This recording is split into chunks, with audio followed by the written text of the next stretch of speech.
பயங்கரமாக இருக்குது. இதெல்லாம் பார்த்தா பழைய ஞாபகம் தான் வருது. ஒரு வழியாக பார்த்தீங்கன்னா ஃப்ரீ ஃபயர் வந்து கிளைடர் விட்டுட்டாங்க. பட் வந்து மேட்ச் ஃபுல்லாகவே இது எடுக்க முடியுமா என்னன்னு தெரில. எப்படி நான் எடுத்தேன் அப்படின்னு சொல்லிட்டு இந்த அப்டேட்டில் பாருங்கள். ஃபஸ்ட்டு அதுக்கு முன்னாடி நம்ம வந்து இன்ட்ரோ பார்த்துடலாம். அங்கே இருக்கிற யார்? ஜிகர்தண்டா சம்பவ கிளப்போட தலைவன் my boy. Hello guys, welcome back to Mcback gaming channel. இந்த வீடியோ என்ன பார்க்க போகிறீங்கன்னா, இப்போ வந்து OB45 அப்டேட் வந்துருச்சு. OB45யோட இப்போ வந்து 7th இயர் வந்து ஃப்ரீ ஃபயர் ஆனிவர்சரி வந்துருச்சு.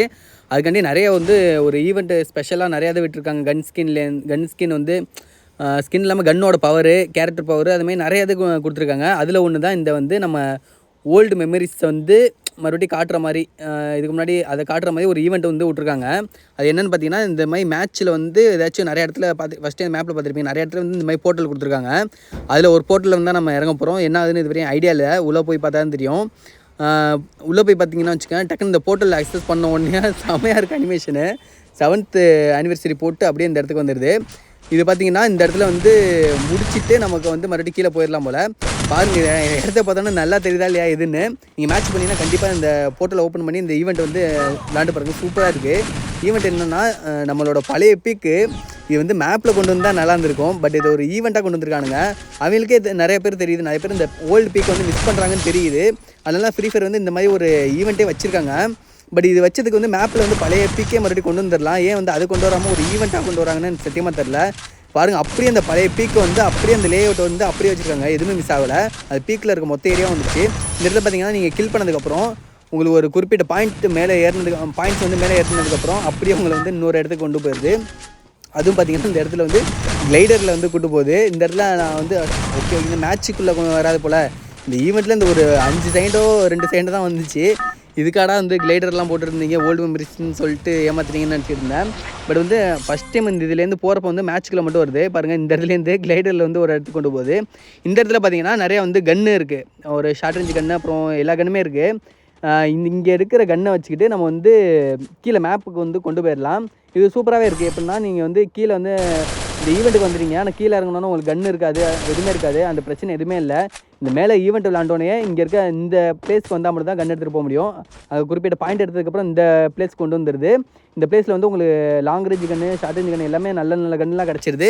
இங்கேருந்து நீங்கள் வந்து கீழே கொண்டு போகலாம். டெஸ்ட் பண்ணுறதுக்கு வந்து இந்த கன்று வந்து மேட்ச்லேயே கிடையாது.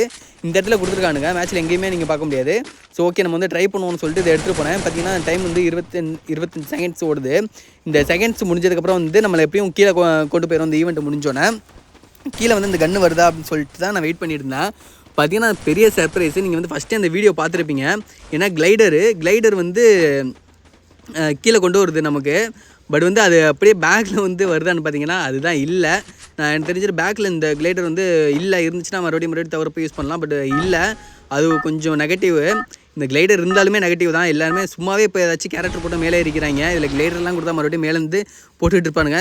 இந்த ஈவெண்ட்லேருந்து ஒரு பழைய ஞாபகம் வர்ற மாதிரி இருக்கிறதுக்காக மட்டும் அந்த ஈவெண்ட்லேருந்து கீழே இறங்குறப்ப மட்டும் பேராஷூட் இல்லாமல் அதுமாதிரி கிளைடரில் இறங்குற மாதிரி வச்சுருக்காங்க. இது ஓகே தான். இந்த ஈவெண்ட் முடிகிற வரையும் நம்ம இந்த மேலேருந்து இறங்குறப்ப மட்டும் இந்த கிளைடரை யூஸ் பண்ணலாம். இது வந்து ஒரு நல்லா இருக்குது. சும்மா பழைய ஞாபகங்கள் அந்த மாதிரி வச்சுக்கலாமே தவிர மேட்ச்சில் வந்து கிளைடர் இல்லை.